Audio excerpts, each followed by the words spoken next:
jackpot game. This is Powerball. Good evening, America. I'm Laura Johnson. And tonight we've got another life-changing jackpot for you.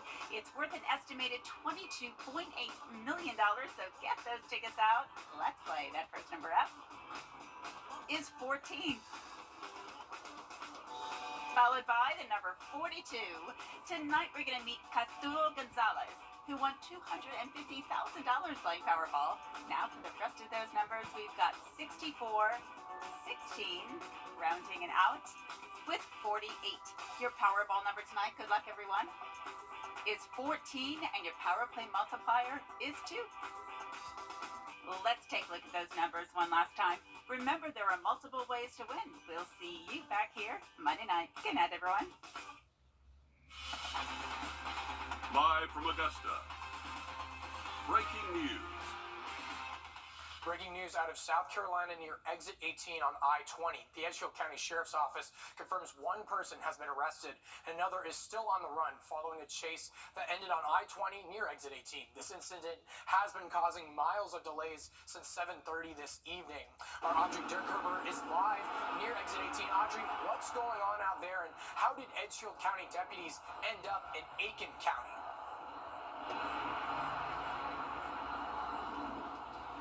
So there's actually currently 6 cop cars on scene, but while we've been here, there's been up to 8 just kind of coming in and out of the scene. It's actually still very active.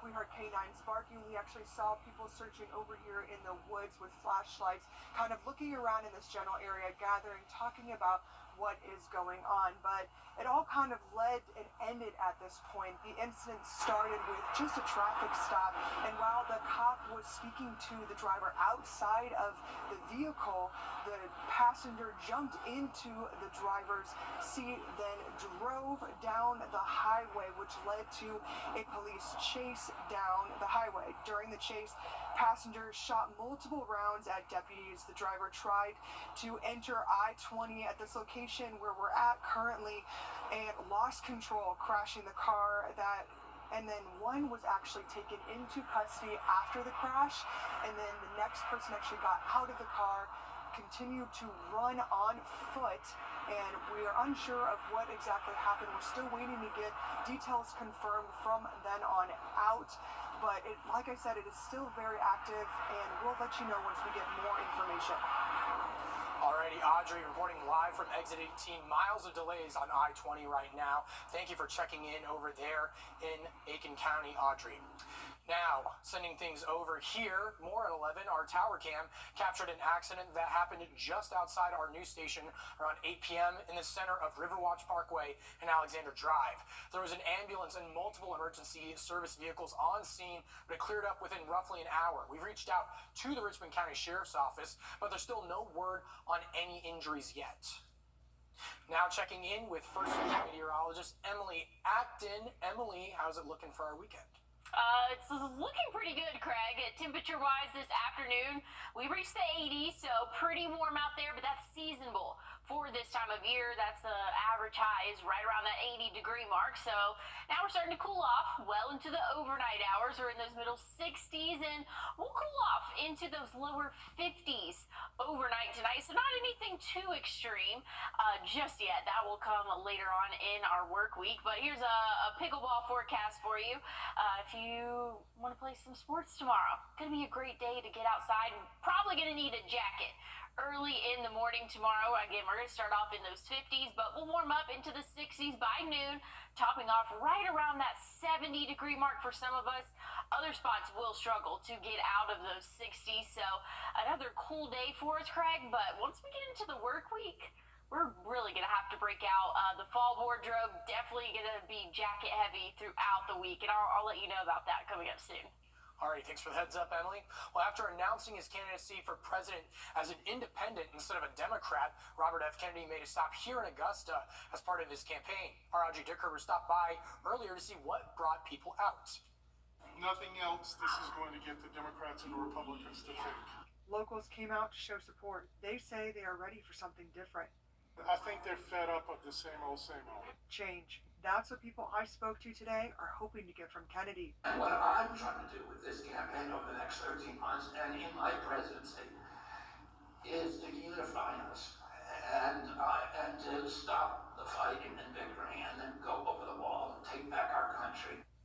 outlined his priorities by addressing homelessness, overpriced housing, average income, supporting local businesses, as well as previous and current wars. The central promise of the American dream was that if you worked hard, if you played by the rules, you could finance a home, you could have a summer vacation, you could raise a family, you could put something aside for retirement on one job. There's nobody my kids' age that believes that that promise applies to them. It doesn't. We've betrayed this generation of kids. Some even came out to see if the latest independent outlier has what it takes to run against the country's two big parties. I want to make sure that when I vote, that I'm picking the best candidate to run this country.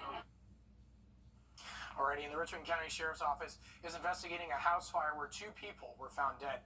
Here are some pictures from the scene taken by the Richmond County Fire Department. Deputies were called to a home on Old Louisville Road just before 6:30 this morning.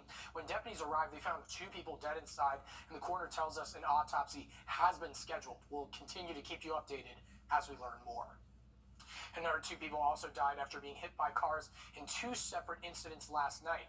Richmond County Coroner says the first victim, who has now been identified as Annie Doyle, was hit by a car on Gordon Highway. She was taken to the hospital where she later died. The second victim, who still has yet to be named, was hit while on Deansbridge Road at Grovetown Drive. He was also taken to the hospital and died from his injuries. Tonight, family and friends came together to remember and honor Joni Mitchell in a balloon release. Last weekend, Joni was hit by an SUV in an apparent hit and run while riding her bike on Lumpkin Road at Fleming Drive. The Richmond County Coroner says she died at the scene, and here's some balloons taking off at that release. Israeli troops are getting closer. Crowds across the country came out to watch this rare celestial event that darkened the skies today. When News 12 at 11 continues, we'll hear from people that took part in this cool phenomena. Well, we're going to see partly cloudy skies for our Sunday, but overall things are going to stay dry and a little bit on the cooler side. I'll let you know about that, though, coming up after the break. The fresh First just got faster. Did you get a chance to see this rare celestial event this afternoon? Millions of people were in the path of this annual solar eclipse, also called the Ring of Fire. Here at home, we were able to see the partial eclipse right behind me here, which took place around 11:48 this morning and ended around 2:48. And over at USC Aiken, they held a viewing party for this rare event on the lawn of the Ruth Patrick Science Education Center. You could see a few people trying to catch a glimpse of the eclipse. Some even brought out their own telescope. We spoke with the director of the Ruth Science Education Center on what draws people to these kinds of events. We like events like this because they're kind of rare. They do generate some interest and excitement, and we do whatever we can to help the community enjoy those special events. And if you miss this eclipse, the next one will be on April 8th of next year. How were our skies looking, Emily? I mean, I was kind of inside. I mean, that Friday, just all gloom and gloom up in the sky. How visible was the eclipse for us across the CSRA? I wouldn't even say 50-50, probably like 20-80, only about 20% of the CSRA really got a nice view of it. Others, it was clouds obstructing the view, unfortunately. I didn't get to see it. I don't have the glasses, Craig. I couldn't find them. So, yeah, I didn't have them. Anyways. That's in my eyes, you know. Yeah, well, at least we got to see a lot of really cool pictures, so that was good. We got lots of viewer pictures sent in for the places that could see it. So, there was that. But anyways, things are looking clear overnight tonight, so just a little bit too late for that. Tomorrow's looking a little bit breezy and cooler, but not as cold as what we can expect throughout our work week. But let's take it back to what we're currently seeing. Temperatures in those middle 60s, and we're going to cool off into those low 50s overnight tonight. But again, conditions are going to be calm and dry. Start off our Sunday with mostly sunny skies. Cloud cover will come in for the afternoon, and then you're going to see some rain start to pop up late overnight Sunday and into the early morning hours Monday. I don't even have this included on the 7-day just due to when it's expected to occur and how little of this will actually make it to the ground. Shouldn't cause any issues there. Again, it's going to be late overnight Sunday into Monday. Could see an isolated shower, but partly cloudy conditions Monday. Check this out. This model right here has us only warming up into the low 60s. I'm thinking roughly around 65 for the high temperature come Monday. So things are looking a lot cooler for us. And again, here's a look at the jet stream, a little bit better of a visual there. So we can see that cooler air starting to dip down. So here's Monday. That cooler air has reached us, and we're still going to see some partly cloudy skies. Not expecting any rainfall. That's going to come late in the week. So this is going to be Friday. That's when we're expecting another cold front to move through, and that's actually going to bring some rainfall to our area. Again, it's still 6-7 days away, so still have to keep an eye on timing and just how much. But hey, you heard it here on Saturday. Heads up, there could be some rain come next Friday, and I did include that one on the 7-day just due to the timing of it, and we're a little bit more confident with that. But hey, check it out, Craig. I mean, we're in the 60s next couple of days, and then we'll move up to the 70s, but only low 70s. We're roughly 8 to 10 degrees below average for this time of year, so things are getting chilly. Definitely going to need a jacket for most of the week, especially in the mornings this week. This has to be the first time I haven't seen any 80s on the week breakdown, so thanks for that, Emily, and heads up for those jackets. Now, that partial eclipse darkened the sky not just here, but in several states. Omar Villafranca is in San Antonio, Texas, with how the rare event looked around the South. Around high noon at the Alamo, the eyes of Texas and hundreds of visitors were looking towards the sky. What's better than to take your picture in front of the Shrine of Liberty here in the state of Texas with an eclipse in the background? A rare ring of fire eclipse was visible from Oregon through Texas. Ring of fire because the moon doesn't quite cover the sun. In Utah's Bryce Canyon, people hiked into nature to witness the eclipse, while others flocked to LA's Griffith Observatory to get a glimpse. John Cuddy flew to San Antonio from North Carolina to watch the solar phenomenon. He witnessed the 2017 eclipse and didn't want to miss this one. It's just really cool. Yeah, and it doesn't happen often. Like, I think there's only been a few over the continental United States in the last, couple of decades, and that's a kind of neat thing. NASA took the opportunity to launch 3 rockets into the atmosphere. This is absolutely going to be new. I have no idea what my instruments are going to see. Dr. Aero Barjata was in charge of sending the rockets to the edge of space to study the ionosphere, a mission 3 years in the making. But he made sure to see the solar phenomenon with his own eyes. At that point, we kind of run outside the building, wait to see the rockets get shot into the sky, also take a peek at the eclipse, and then run back in because we got to get ready for the next rocket. I like the look, I just can't see anything out of it. Back on Earth, the eclipse stole some of the spotlight during several college football games. That's very nice. Even the Houston Astros' Jose Altuve couldn't resist checking out the Ring of Fire. And don't throw away your eclipse glasses just yet. Again, the next event is only 6 months away in April 2024. From Maine to Texas, it'll be a total eclipse, meaning it will be dark in the middle of the day. Saturdays and college football go together like peanut butter and jelly. Dan and Alyssa are breaking down the Dogs and Gamecocks performances coming up next in sports. And as we head to break, here's a live look at the Sphere in Las Vegas and your winning lotto numbers.